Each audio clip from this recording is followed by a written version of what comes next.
Hello everyone, class 9 ये खाली notebook देख के आप समझ जाओगे कि सर क्या करवाने वाले हो। तो देखो, बोर्ड पे थोड़ा इश्यू है, इसलिए आज मैं आपको बताए कौन सा चैप्टर करवाऊंगा। आपकी न्यू एनसीईआरटी का chapter 2, that is introduction to linear polynomial. कौन सा है? Linear polynomial. हाँ, जो बच्चे नए हैं उनको लग रहा होगा कि ये चैप्टर है क्या एक्चुअल में। और क्लास 9th में ना अब जो चेंजेस हैं, मतलब जो लेटेस्ट एनसीईआरटी है आपकी 2026 एंड 27 सेशन के लिए, उसमें ये चैप्टर 2 है, इंट्रोडक्शन टू लीनियर पॉलिनोमियल। आज मैं ना आपको एकदम मैथ्स में हीरो बनाने वाला हूँ। हाँ, अगर आपको एक्स वाई जेड देखकर, मतलब ये जो एक्स वाई जेड है इसको देखकर एकदम हैंग हो जाते हो ना, मतलब माइंड ना पूरा कंफ्यूज हो जाता है कि यार करें तो करें क्या, इसमें क्या होगा। तो सॉल्यूशन यहाँ पर है, वीडियो को एंड तक जरूर से देखें। आइए बात करते हैं कि ये एक्स वाई जेड है क्या। तो देखो, अगर आपने 8th में पढ़ा है, नहीं पढ़ा, क्लियर हुआ नहीं हुआ, डोंट वरी, अब समझो, एकदम बेसिक से बात करेंगे। देखो, आपको पता है कि नंबर्स क्या होते हैं? हाँ, नंबर्स वही काउंटिंग, और इसमें तो मुझे नहीं लगता किसी बच्चे को काउंटिंग नहीं आती होंगी, सबको आती है ना, राइट? जैसे 1 2 3 4 एंड सो ऑन। ठीक है बच्चे, इसे हम क्या कहते हैं? नेचुरल नंबर कहते हैं। क्या कहते हैं? Natural number. एक और होते हैं हमारे पास में 0 1 2 एंड सो ऑन, इसे हम क्या कहते हैं? Whole number. आप कहेंगे कि सर चैप्टर तो पॉलिनोमियल है, आप नंबर्स क्यों पढ़ा रहे हो? देखो बेटा, इसका काम बहुत ज़्यादा आने वाला है आपके इस चैप्टर के अंदर। अब समझो, ये जो नेचुरल नंबर है, होल नंबर है, ये क्यों रिक्वायर्ड है? इसको हम लीनियर पॉलिनोमियल में कहते हैं कांस्टेंट। क्या कहते हैं? कांस्टेंट। ठीक है, हिंदी में कहें तो अचर। हिंदी में क्या कहेंगे? अचर कहेंगे। क्या कहेंगे? अचर, मतलब जो बदलेगा नहीं। हाँ भाई, ये वो नंबर्स हैं जो बदलते नहीं है। 5 है तो 5 ही है, 10 है तो 10 ही है, वो चेंज नहीं हो जाएगा आपकी एक्स और वाई की तरह। चलिए टॉपिक पे आते हैं। अब जिसे मैंने कहा ए से लेकर, जैसे A B C and so on, कहाँ तक? एक्स वाई और जेड, ये सभी क्या है बेटा? वेरिएबल। क्योंकि ये रंग बदलते हैं। क्या करते हैं? रंग बदलते हैं। यहाँ पर रंग की बात नहीं करेंगे हम, नंबर्स की बात करेंगे, वैल्यू की बात करेंगे। किसकी बात करेंगे? वैल्यू की बात करेंगे। ये क्या करते हैं? वैल्यू चेंज करते हैं। ये सभी क्या है? रंग बदलू, यानी कि वैल्यू बदलू। इसे हम क्या कहते हैं? वेरिएबल कहते हैं। हिंदी में कहें तो चर कहते हैं। चर जो अपनी वैल्यूज चेंज करते रहेंगे। ठीक है, इतना क्लियर है? क्लियर है कांस्टेंट और चर। अब आइए आगे बात करते हैं। अगर आपको ये क्लियर है तो आगे आ जाओ, आगे हम बात कर लेते हैं। देखो, हमने दो चीज डिस्कस कर ली, एक तो नंबर्स, यानी कि जिसे हम क्या कह रहे हैं? कांस्टेंट, और एक वेरिएबल। अब आप समझ गए ना कि ABCD के वो सभी लेटर A to Z सभी क्या है? वेरिएबल हैं। नंबर्स वो सभी काउंटिंग नंबर्स इनफाइनाइट तक, वो सभी क्या है? कांस्टेंट है। अब देखो, आपने प्लस माइनस मल्टीप्लाई डिवाइड ये भी सीखे होंगे, बिल्कुल सीखे हैं। इसे हम क्या कहते हैं बच्चे?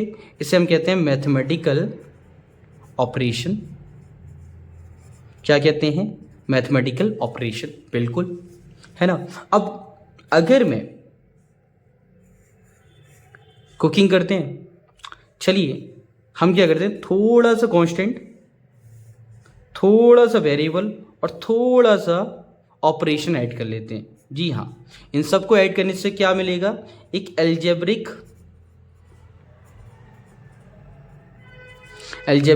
एक्सप्रेशन, यानी कि बीजीय व्यंजक मिल जाएगा। क्या मिल जाएगा?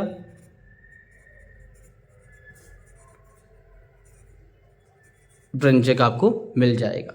ठीक है, अब ये जो बीजीय व्यंजक है, जिसे एल्जेब्रिक एक्सप्रेशन कह रहे हैं, वो किस प्रकार से होता है? जैसे 2x 3x + 5 4x - 2 एक्सेट्रा।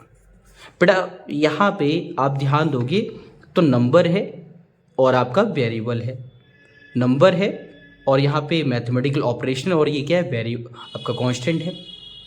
यहाँ पे आप ध्यान दो, ये एक एक्सप्रेशन है और इसके साथ में मैथमेटिकल ऑपरेशन और ये नंबर लिखा हुआ है, ये सभी क्या हो गए? Algebraic expression. और इसी को अगर मुझे इक्वेशन बनाना हो, क्या बनाना हो? एल्जेब्रिक इक्वेशन, तो वो क्या हो जाएगा? आप सिंपली क्या लिखो? जैसे 3x + 5 = 0 लगा दूँ जहाँ पे ये जो इक्वल टू का साइन है क्या है, बराबर का चिन्ह, इक्वल टू का साइन, और दूसरी साइड है मतलब LHS है और RHS है, तो ये हमारे पास में क्या बन जाती है, एक इक्वेशन बन जाती है, जिसे हम हिंदी में कहते हैं समीकरण। क्या कहते हैं, समीकरण। राइट, क्लियर है बात। अब अगर आप समीकरण समझ गए तो यार आप अब ना लीनियर पॉलिनोमियल समझ जाओगे। जी हाँ, अब देखो हमने समीकरण की बात कर ली, अब यहाँ समझो होता क्या है। देखो यार, ये जो x, y और z है ना, इसके ऊपर जो भी लिखा होता है नंबर ना, वो जस्टिफाई करता है कि आपकी ये जो इक्वेशन बनी वो किस प्रकार की है। देखो, अगर x, y, z की जो पावर है ना वो 1 है, तो वो क्या होगा, लीनियर हो जाएगा। क्या हो जाएगा, लीनियर पॉलिनोमियल कहलाएगा, पॉलिनोमियल। और अगर वो पावर आपकी 2 हो जाए, क्या हो जाए, 2 पावर, तो वो हो जाएगा कैसा, क्वाड्रेटिक।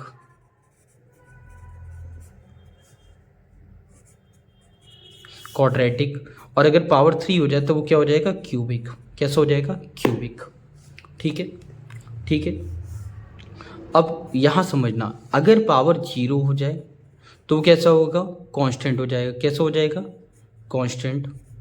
ठीक है, कैसा हो गया, कांस्टेंट। और यहाँ समझो, अगर पावर 1/2 हो जाए तो वो क्या होगा, नो पॉलिनोमियल। क्या होगा, नो पॉलिनोमियल, कि वो तो पॉलिनोमियल होगा ही नहीं, मतलब बीजीय व्यंजक आपका होगा ही नहीं, जिसे हम बहुपद कहते हैं, होगा ही नहीं। समझ रहे हो, मतलब क्या नहीं होगा, बहुपद नहीं होगा। और अगर ये पावर आपकी कैसे हो जाए, रूट में हो जाए, जैसे मान लीजिए इसकी पावर लिखी हुई है √2, अगेन नहीं होगा। अगर कहीं पे x आपको मिल जाए 1/x, अगेन नहीं है। तो याद रखना, ना तो नेगेटिव पावर अलाउ है, ना तो इस प्रकार की फ्रैक्शन पावर अलाउ है, ना तो रूट में पावर अलाउ है। अगर इनमें से किसी फॉर्म में x की पावर है तो वो क्या नहीं है, पॉलिनोमियल नहीं है। क्या नहीं है, पॉलिनोमियल नहीं है। तो अब आपका सवाल होगा सर फिर पॉलिनोमियल क्या है। तो बेटा पॉलिनोमियल जो है ना वो x, y, z जो भी आपको गिवन है उसकी पावर कैसी होनी चाहिए, होल नंबर। कैसी, होल नंबर। अब आप कहेंगे सर होल नंबर क्या है, तो बेटा 1, 2, 3, 4 आगे 0 लगा हुआ है, ये सभी क्या है, होल नंबर्स हैं। अगर पावर इस फॉर्म में है तो वो क्या है, पॉलिनोमियल है। अगर नहीं है दैट मीन्स वो क्या है, पॉलिनोमियल नहीं है। ठीक है, अगर पावर कितनी है, x की पावर x² + 2 है, तो ये क्या है, क्वाड्रेटिक है। क्या है, क्वाड्रेटिक। ठीक है, अगर x की पावर 3 है, क्या है, x³ + 5, तो ये क्या हो गया, क्यूबिक हो गया। और अगर x की पावर 1 है, यानी कि x + 3, तो ये क्या है, ये आपका लीनियर है। कैसा है, लीनियर।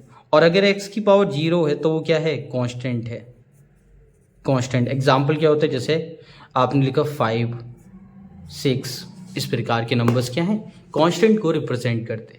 क्लियर है बात, क्लियर है।